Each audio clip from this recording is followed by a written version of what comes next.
Lohali signing in, and you need to read and watch Hinomaru Zumou. In this video, I'm going to be going over the reasons why I like it and why I think that you should dive into it as well.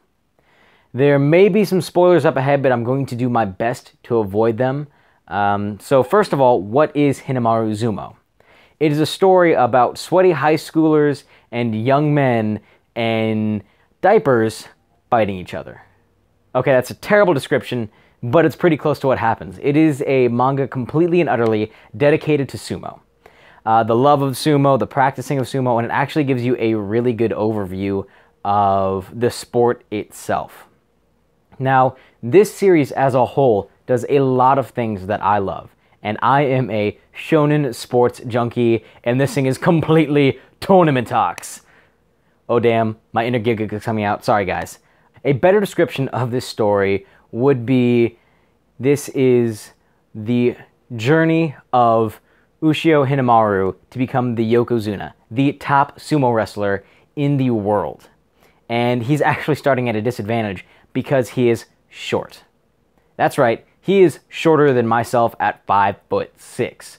It's insane. This sport that he is wanting to dominate, that he loves with a passion, is an open weight class sport, meaning that at, under 5'6", he could be going up against 6'4" men weighing upwards of 400 pounds. So this story is full of stakes. It is full of, relying on teammates, training, intellect, passion. As a shonen sports junkie, this is the kind of story that gets me excited. And boy, does this have so much hype, it is unbelievable. I want to point out a few good things. So first of all, I've learned a lot about sumo reading this story. Going in, I just thought it was fat guys running at each other. I did not even consider that there was strategy. That was very, very wrong and very close-minded of me. This has also taught me that sumo as a whole is a religious experience for a lot of the competitors because they spend and dedicate their entire lives to becoming the best of the best. So that's just the real-world applications of this manga.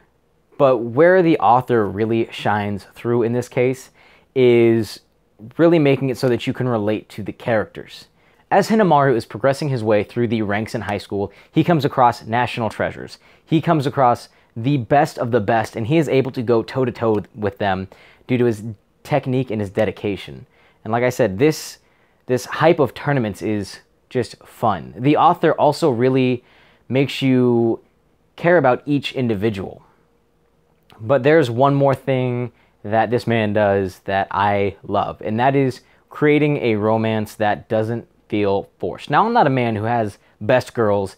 I don't shill out for love and romance in my manga because when I read a manga, I want it to just be hype all the time. But in Hinomaru Zumou, the romance between two of the main characters, it feels natural. When you compare it with something like Hajime no Ippo, where the love interest just feels forced, dragged. It's been going on for 1,000 chapters.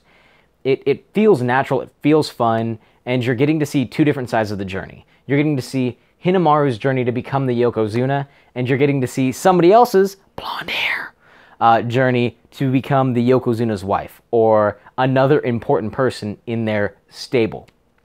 So this is all great. The battles are exhilarating, they're fun. You don't know who's going to win because it's not important if he wins or loses a bout, really. It's important how many bouts in total he actually survives through and he wins.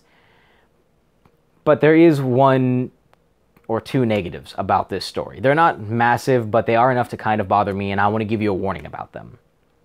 So, first, the changing of the names when they become professionals is really, really hard on somebody like myself. I have a hard enough time remembering names, and when I was just starting to learn them throughout these first 200 chapters, they throw and completely change the names of everybody, basically, from the main cast who became a professional. And so it's hard to put those names to faces. But the biggest problem that this manga has is the time skip. While in and of itself the time skip wasn't terrible, and I think it actually was needed because we'd kind of reached, I don't want to say the limit of the high school arc, and we needed to enter the pros. Where it really faltered is why. Twice in this story, Hinomaru ended up breaking his arm in the time skip, giving him another obstacle that he has to overcome, and making the odds stacked against him. If it wasn't bad enough that he was already short, he now has a gimp arm and a mental drag that could affect his future fights because of this gimp arm. It basically eliminated his most powerful move.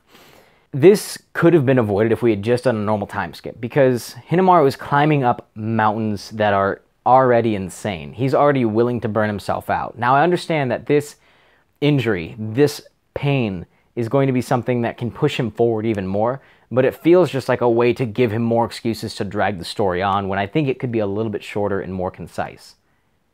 Like I said, this manga and this currently anime that is now airing and you need to watch is amazing. The characters are fun. The battles are hype as hell. It teaches you about sumo.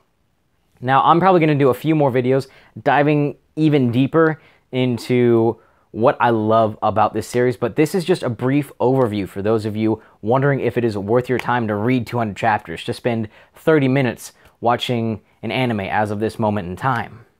If you're even considering it, I highly recommend jumping into it. And this is coming from the sports shonen just enthusiast right here. So have you read it or have you gotten to see the anime yet? Let me know in the comments down below. Don't forget to like and subscribe for more Hinomaru Zumou related content and other things. As always, it's your boy Lohali, signing out.